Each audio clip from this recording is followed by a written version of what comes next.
사람은 태어나서 죽을 때까지 매 순간 선택의 기로에 선다고 합니다. 그림 하나를 여러분께 보여드립니다. 이런 그림입니다. 화살표가 있고 그림이 있는데 여러분 이 그림 중에서 어느 쪽으로 가시겠습니까? 어떤 분은 노란색이 직진, 노란색을 통해서 직진하신 분이 있는가 하면 어떤 분은 좌회전, 어떤 분은 우회전.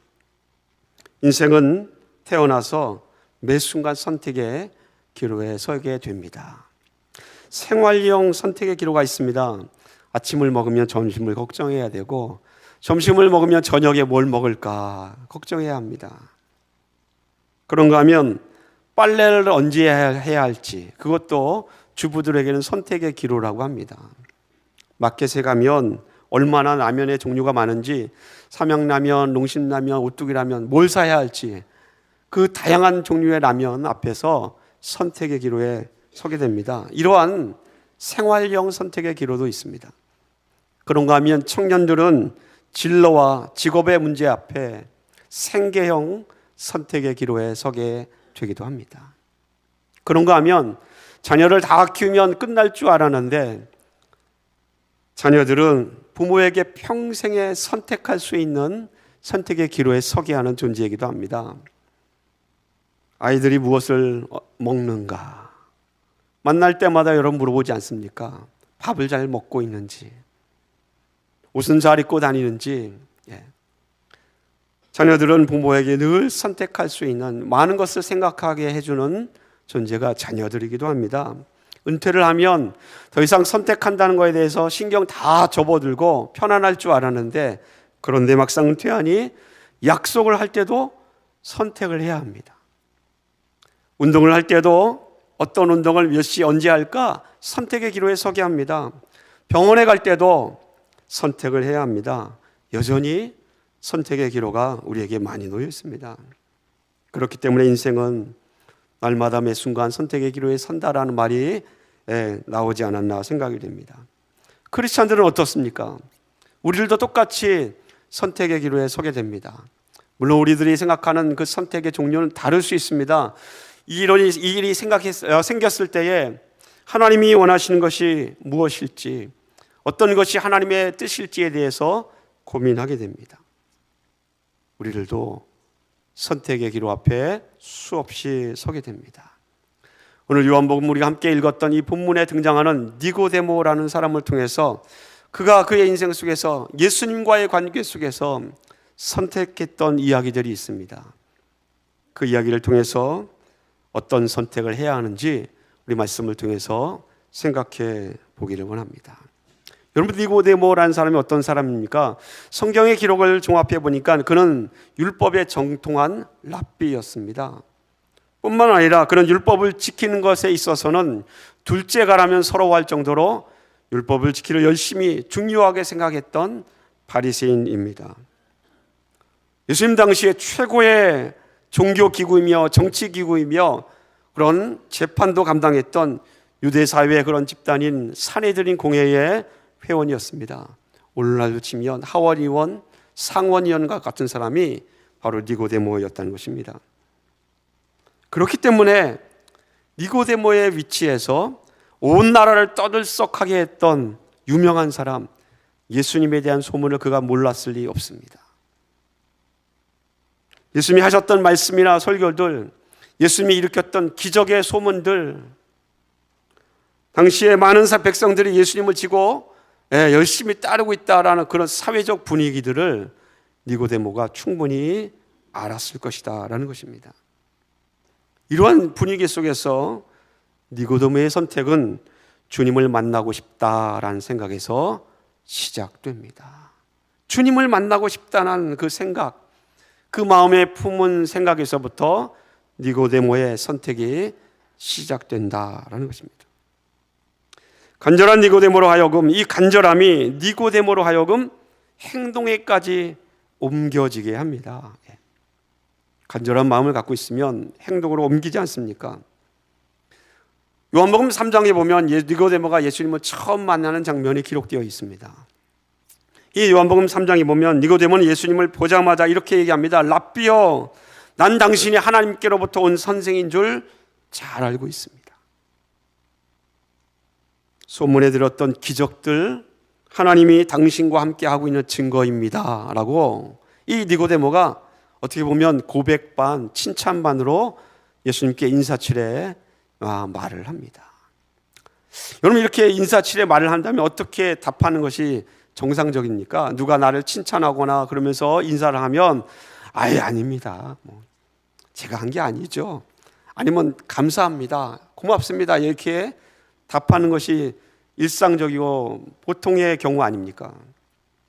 그런데 예수님은 니고데모의 그렇게 인사치레의 말에 답하지 않으셨습니다. 어떻게 보면 예수님은 굉장히 다짜고짜 그에게 무서운 말씀을 하셨다라는 것입니다. 요한복음 3장 3절에 예수님의 말씀은 이렇게 기록되어 있습니다. 사람이 거듭나지 아니하면, 다시 말하면 다시 태어나지 아니하면 하나님의 나라를 볼 수 없다. 니고데모가 인사를 해왔는데 그 인사에 대해서 너 다시 태어나지 않으면 하나님 나라 가지 못한다, 그렇게 얘기한 겁니다. 그러니 사람과 사람의 그 만남으로 보면 예수님의 모습은 굉장히 무례하다라고 볼 수 있습니다. 그렇지 않습니까? 거듭나지 아니하면 하나님 나라를 볼 수 없다.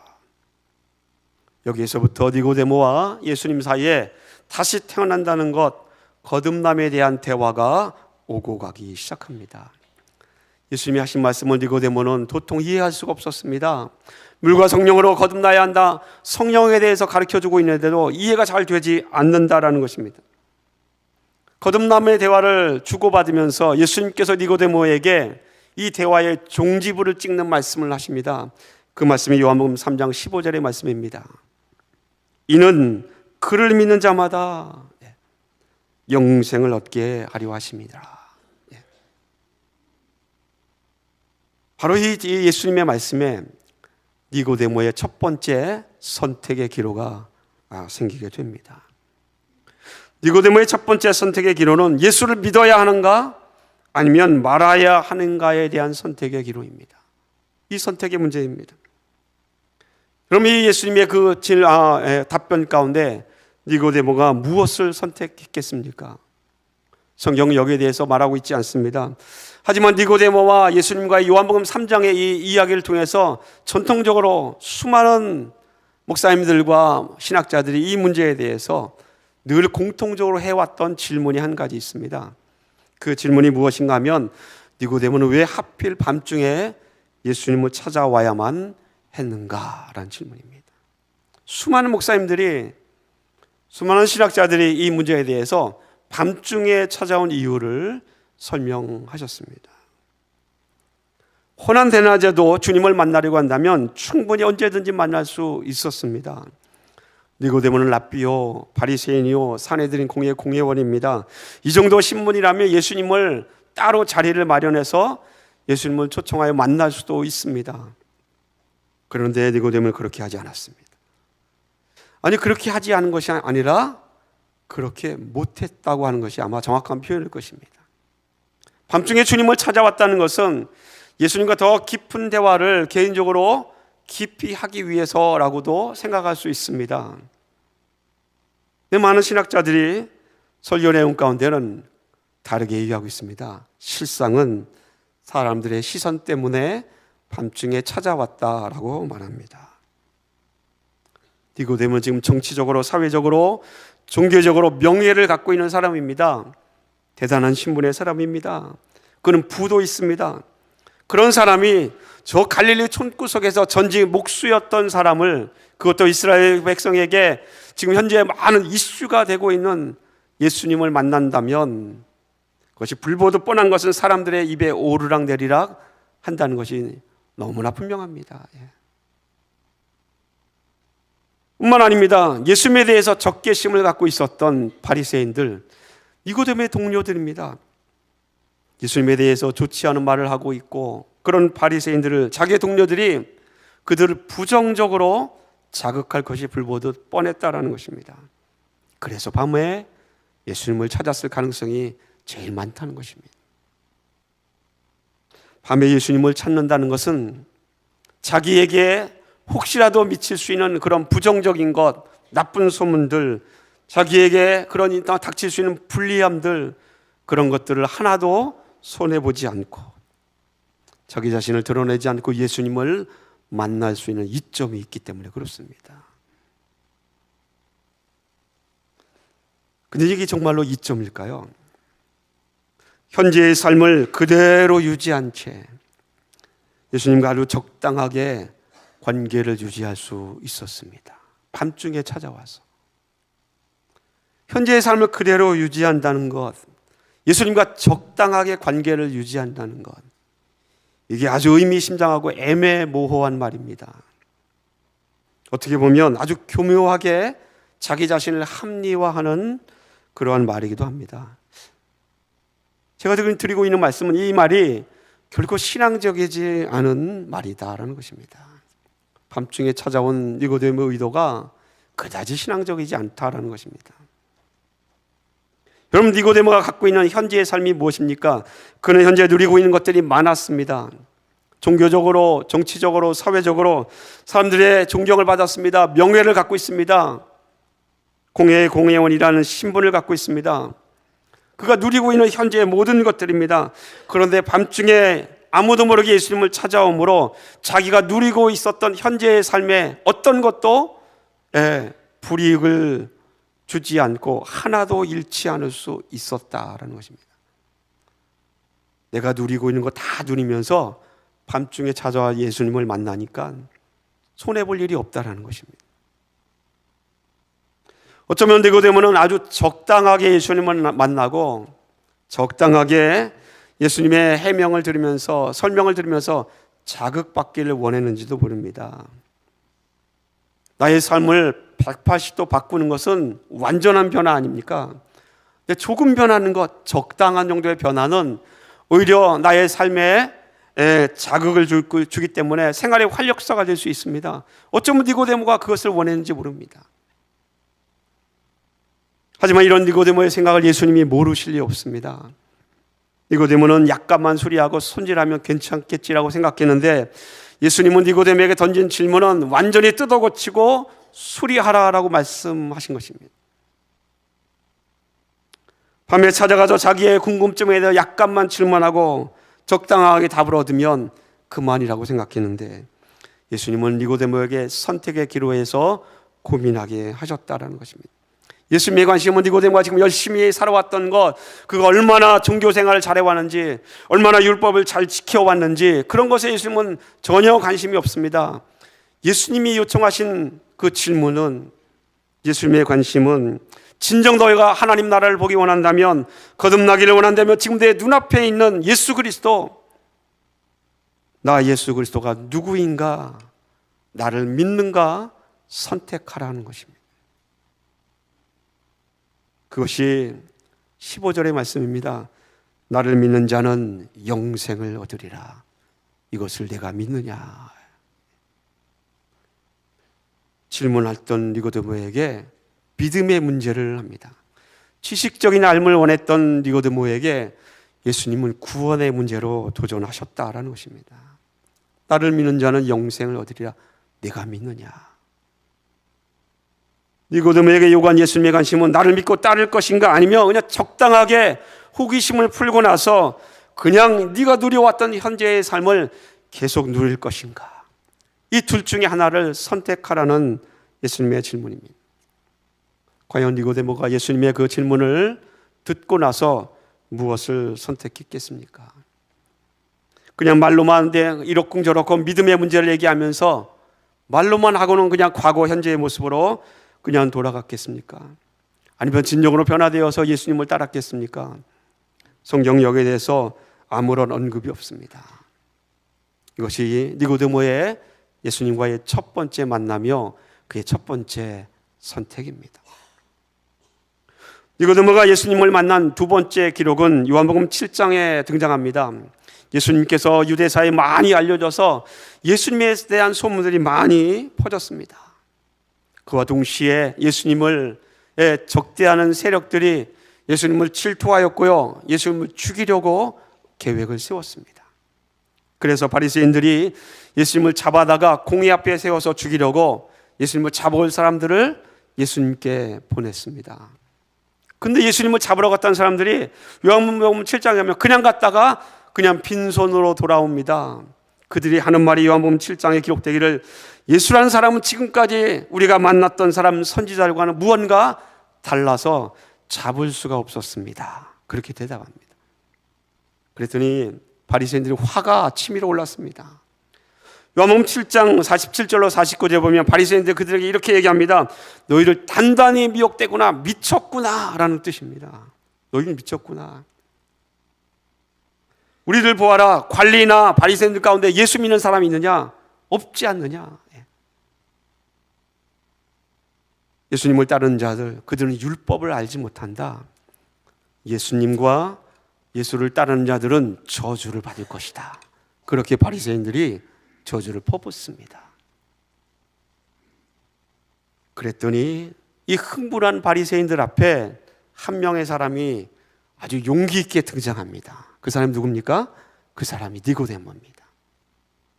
그가 등장해서 요한복음 7장 51절에 이렇게 얘기합니다. 우리 율법에는 사람을 판결하게, 누군가를 정죄하기 전에 그 사람의 말을 들어봐야 한다라고 율법에 기록되어 있습니다. 예수님을 데려다가 그의 말을 들어보지도 않고 어떻게 그를 정죄하고 그를 나쁘다고 말할 수 있습니까? 라고. 그렇게 니고데모가 흥분한 바리새인의 저주를 퍼부었던 바리새인들에게 그렇게 용기 있게 말하는 것입니다. 이걸 볼 때 처음 요한복음 3장에서 예수님을 만났던 니고데모, 사람들의 시선이 두려워서 밤중에 찾아왔던 니고데모의 모습은 아니었습니다. 그렇죠. 그가 예수님을 만나고 예수님에 대한 생각, 주님을 선택하는 것에서 좀 몇 발자국 앞으로 진보된 것입니다. 예수님을 만나기 위해서 한 발짝 두 발짝 가까이 갈 때 가장 싫어하는 사람이 사탄입니다. 존재가. 이러한 니고데모의 선택을 사탄이 좋아할 리 없지요. 바리새인들이 그 즉시 반격을 합니다. 요한복음 7장 52절에 이렇게 얘기합니다. 너 갈릴리에서 왔느냐? 이 말뜻은 니고데모에게 니고데모야 너 예수님 편이냐? 그런 뜻입니다. 그러면서 이 바리새인들이 얼토당치 않은 거짓말을 합니다. 성경에 보아라, 찾아보아라, 갈릴리에서 선지자가 나겠느냐? 완전히 새빨간 거짓말입니다. 구약의 선지자들 가운데 갈릴리 출신이 몇 명 있습니다. 그들이 모를 리 없는데 니고데모를 윽박지르면서 갈릴리에서는 선한 선지자가 나올 수 없다라고 말하는 것입니다. 바로 이 바리새인들의 윽박지른 질문 속에 니고데모의 두 번째 선택의 기로가 있습니다. 주변에 있는 사람들이 그에게 예수의 편인가 아닌가를 물었던 질문입니다. 너 정말로 예수의 편이냐? 아니면 예수의 편이 아니냐? 그 질문을 바리새인들이 요구하고 있는 것입니다. 너 정말로 갈릴리의 사람이냐? 너 예수의 편이냐? 니고데모가 이 질문에 예라고 대답한다면 자기가 누려왔던 것들을 포기할 수도 있습니다.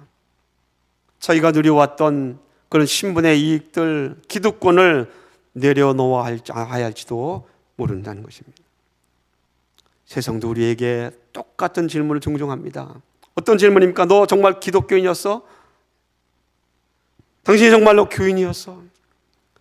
교회가 타락하고 성직자들이 더 죄를 많아지는 세상인데 그런 세상에도 그런 교회를 보면 너 정말 교회를 다니는 예수 믿는 사람이야? 그런 질문을 우리에게 한다는 것입니다. 바리새인들이 니고데모에게 이렇게 질문했습니다. 이 두 번째 선택의 기로에서 니고데모는 어떻게 했습니까? 더 이상 한 발짝 앞으로 나가지 못했습니다. 성경의 기록을 보면 그가 적극적으로 나가서 예수님 끝까지 변호하거나 아니면 예수님 보호하거나 예수 편에 서서 예수님의 제자가 되었다라는 기록은 없습니다. 두 번째 선택의 기로에서 니고데모는 한 발짝 나갔다가 다시 뒤로 물러서고 말았습니다. 니고데모의 두 번째 선택의 모습입니다. 마지막 요한복음에 등장하는 세 번째 니고데모의 선택의 모습은 오늘 우리가 함께 읽은 요한복음 19장에 등장하고 있습니다. 사단마귀의 관계와 그리고 가룟 유다의 배신과 그리고 간악한 음모를 꾸몄던 종교 지도자들의 계획에 의해서 예수님께서 십자가에 돌아가셨습니다. 돌아가신 뒤에 예수님의 그 장례를 치르기 위해서 두 사람이 성경에 등장합니다. 한 사람은 바로 아리마대 요셉이 자기의 무덤, 새 무덤을 예수님께 내어드렸습니다. 그리고 또 다른 한 사람이 누굽니까? 바로 오늘 본문 39절에 기록되어 있는 일찍이 예수께 밤에 찾아왔던 니고데모입니다. 성경 기록하기를 예수께 밤에 찾아왔던 니고데모라고 기록하고 있지 않습니까? 니고데모는 예수님의 장례를 치르기 위해서 물약과 침향 섞은 것을 가지고 와서 주님의 장례를 치루어 주었습니다. 바로 이 말씀의 표현 가운데 니고데모의 세 번째 선택의 기록가 있습니다. 니고데모의 세 번째 선택은 예수님의 장례를 위해서 몰약과 침향을 가져와 돌아가신 예수님을 위해서 장례를 치루어 주었다는 이 행동 가운데 니고데모의 세 번째 선택이 있습니다. 니고데모가 예수님께 드린 것이 무엇입니까? 그 당시에 가장 비싸고 귀한 물건, 몰약과 침향입니까? 당시의 몰약과 침향은 보통 사람은 장례를 위해서 사용할 엄두조차 낼 수 없는 비싸고 귀한 물건들입니다.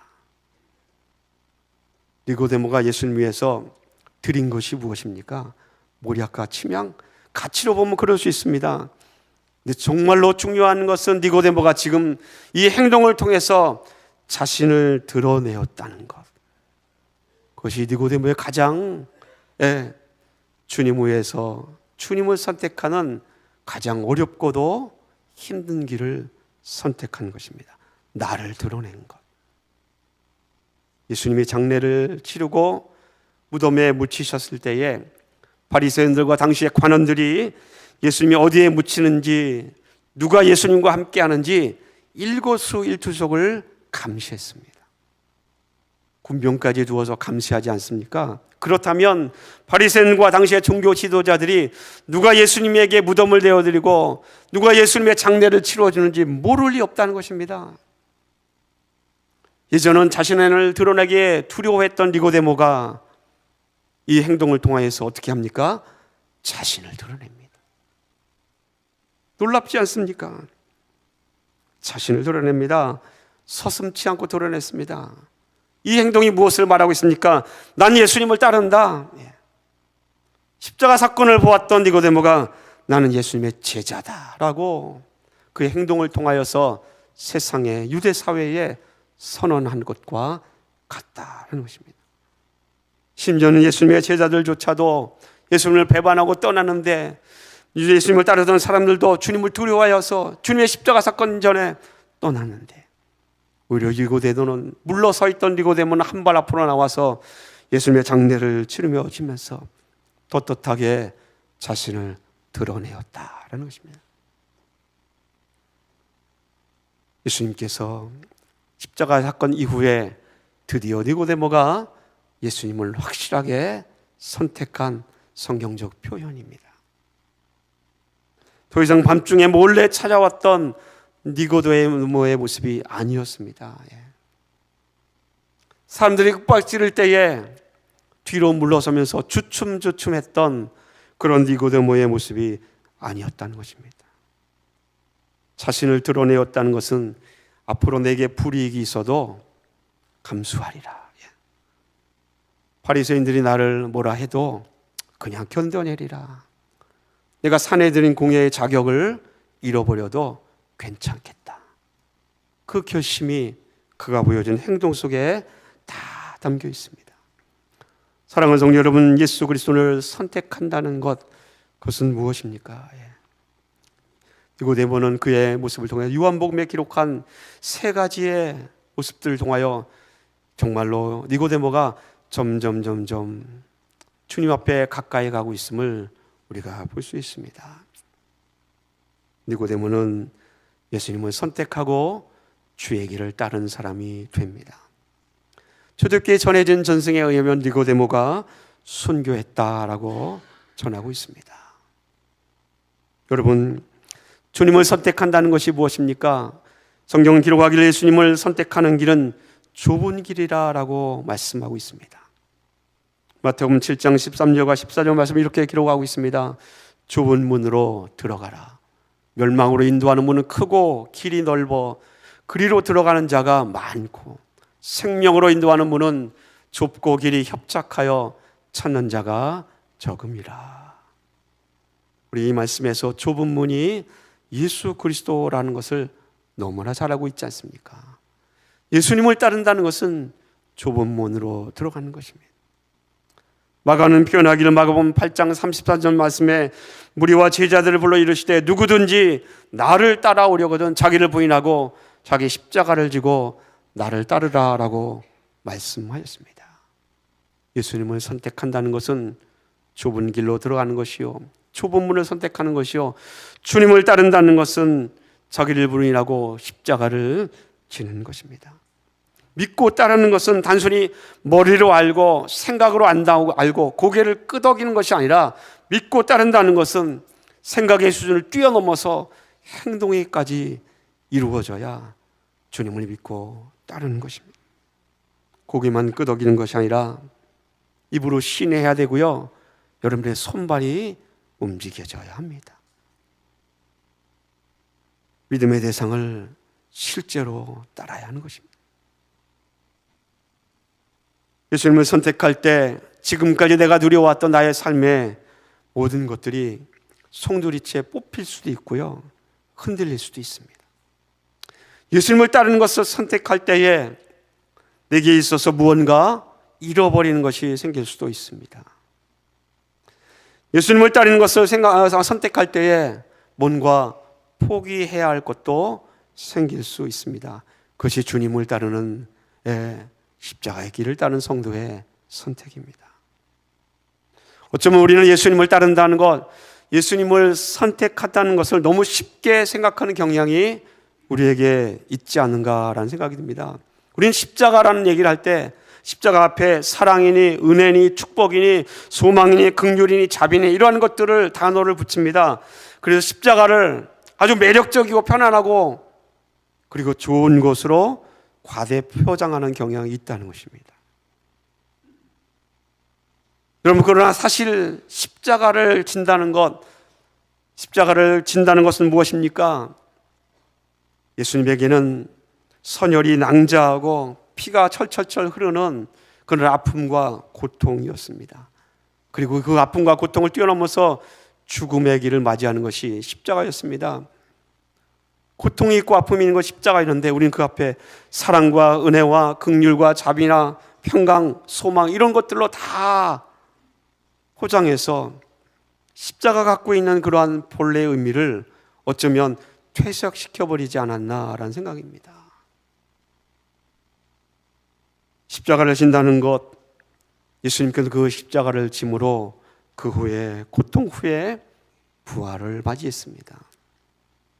내가 누려왔던 것을 하나도 포기하지 않은 채, 하나도 내려놓지 않은 채 주님을 따른다는 것은 어쩌면 불가능할 수도 있습니다. 예수님을 선택한 니고데모의 동료들, 바리새인들, 주님을 따르는 니고데모에 분명히 그를 내쳤을 겁니다. 예수님 십자가에 못 박아 죽이는데 앞장섰던 종교의 지도자들, 니고데모, 주님을 따르는 것 때문에 아마 분명히 내쳤을 겁니다. 어쩌면 산헤드린 공회에서도 그 자격을 잃었을지도 모릅니다. 그는 끝끝내 무지막지한 자기에게 떨어지는 손해를 감수해야 했으며 니고데모는 전승에 따라 하나님 앞에 복음을 위해서 순교했다고 전해지지 않습니까? 그 누구도 대가 없이 주님을 따를 수 없습니다. 노아는 방주를 지을 때 그 오랜 세월 분명히 사람들의 손가락질을 받으면서 산 위에다가 방주를 지었을 겁니다. 사람의 손가락질을 받으면서 하나님의 명령을 지켰다는 것입니다. 모세는 하나님의 뜻을 따라서 두려워할 수밖에 없는 생사여탈권을 갖고 있는 바로 앞에 설 수밖에 없었습니다. 스데반 집사는 돌에 맞아 죽을 것을 알면서도 불구하고 예수님이 구원자라는 사실을 복음을 전하였고 그는 끝내 순교하지 않았습니까? 바울도 그의 인생에 있어서 나의 인생이 주님을 따랐다라고 그가 고백합니다. 내 인생에 이렇게 예수님을 섬겼다라고 고백하는데, 바울의 그 섬기는 가운데 어떻게 그가 주님을 따르는지 고린도서 성경은 이렇게 기록하고 있습니다. 내가 수고를 넘치도록 하고 옥에 갇히기도 하고 더 많이 하고 매도 수없이 많고 여러 번 죽을 뻔하였으니 유대인에게 40에서 하나 감한 매를 5번 맞았으며 3번 태장으로 맞고 1번 돌로 맞고 3번 파섬하고 일주야를 깊은 바다에서 지냈으며 여러 번 여행하면서 강의 위험과 강도의 위험과 동족의 위험과 이방인의 위험과 시내의 위험과 광야의 위험과 바다의 위험과 거짓 형제 중의 위험을 당하고 또 수고하며 했으며 여러 번 자지 못하고 줄이며 목마르고 여러 번 굶고 춥고 헐벗었노라. 이게 사도 바울이 예수님을 선택한 그의 삶의 모습을 그가 기록한 모습입니다. 십자가는 우리에게 분명히 고난에 대해서 말씀하고 있습니다. 영광만 얘기하는 것이 아니라 고난이 있다는 것입니다. 그 고난의 과정을 견디고 승리해야 부활이 있지 않습니까? 한 주간을 지나면 우리는 고난 주간을 맞이하게 됩니다. 2주간을 지나면 부활절을 맞이하게 됩니다. 사랑하는 성도 여러분, 선택의 기로에서 예수님은 십자가를 선택하셨고 예수님을 믿었던 수많은 믿음의 선배들이 예수님을 따라 그 고난의 십자가를 지었습니다. 그렇다면 우리들도 어떻게 해야 됩니까? 예수님이 지셨던 고난의 십자가를 질 수 있어야 합니다. 하나님, 나는 할 수 없습니다. 그렇게 말하고 싶어도 꼭 참고 하나님, 나를 도와주시옵소서, 내가 주님이 지셨던 그 십자가를 나도 지고 믿음의 선배들처럼 예수님을 따를 수 있게 해달라고 여러분 기도할 수 있는 고난주간과 주님의 고난과 부활을 기대하는 성도들 되시기를 예수님 이름으로 간절히 부탁을 드립니다. 기도하겠습니다.